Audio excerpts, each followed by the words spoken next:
Islam does not describe any political system valid as such as against others.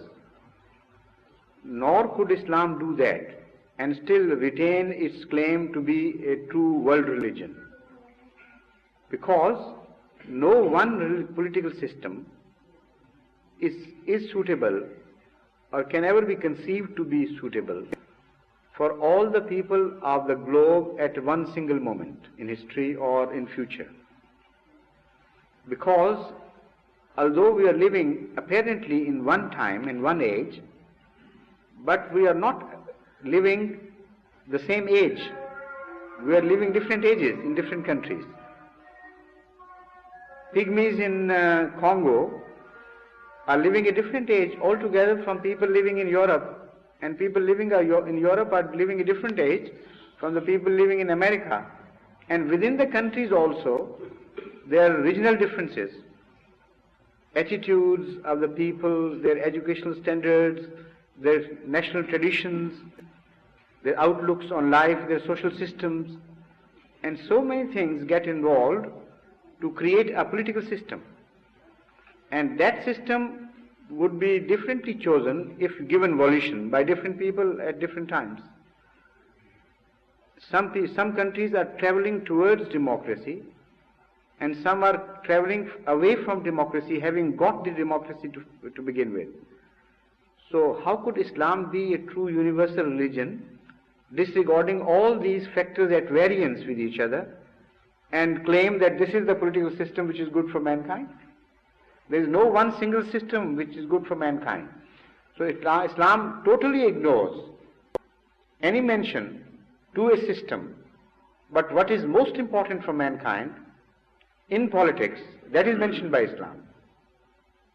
However a government comes into creation, whatever system a people adopt, the way of dispensation of justice and the responsibilities they hold towards the people, they have been made manifestly clear in the Holy Quran. So, and there the hands of men are so tightly bound that even if a fascist regime begins to act according to the teachings of the Holy Quran, as far as their responsibilities to their own people are concerned, they would be behaving exactly in the way of an ideal democracy. So the difference between the nomenclature would be left just nominal and superficial. What is required, what is the most essential part of democracy is for the people. Be government of the people, by the people, for the people.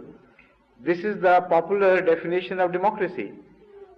But it so often happens that the government of the people is only in name. Most of the people who are represented are only represented in name. Just once for a while people go to them and they don't know who they're choosing. In fact, they're large constituencies, it's impossible for anyone to go and choose. So now, instead of personal introductions, the introductions of parties have replaced the older system. But even that is vague. The parties go not for what is good for the people. They go for the power, and most often, and for popular sloganism. So this is most unreliable system. To call a democracy truly of the people is a very debatable word, to say the least. And by the people, in what respect?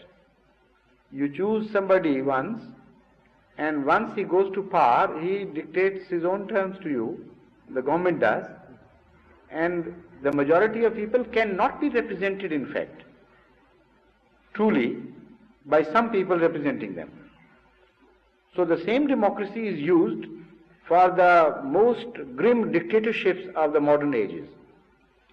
Because this democracy of the people and by the people is in evidence in Russia, in China, in so many other countries, where Politburo members and other representatives of the state are chosen by the people. So what is left for democracy then? Democracy in Pakistan would mean a different thing. Democracy in Africa would mean a different thing, while the first two principles are the same.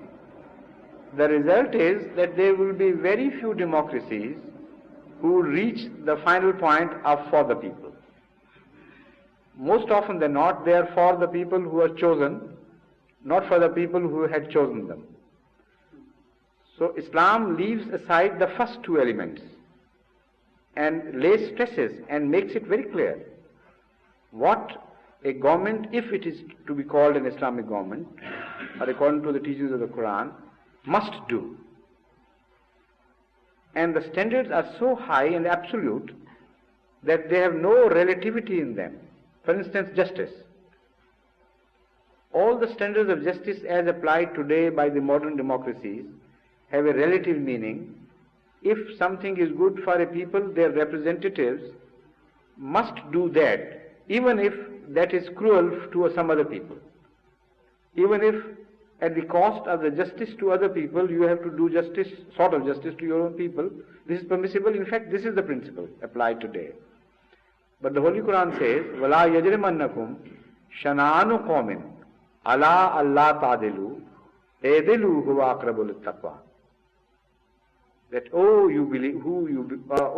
who believe, let not even the grave enmity of a people compel you to part from ways of justice.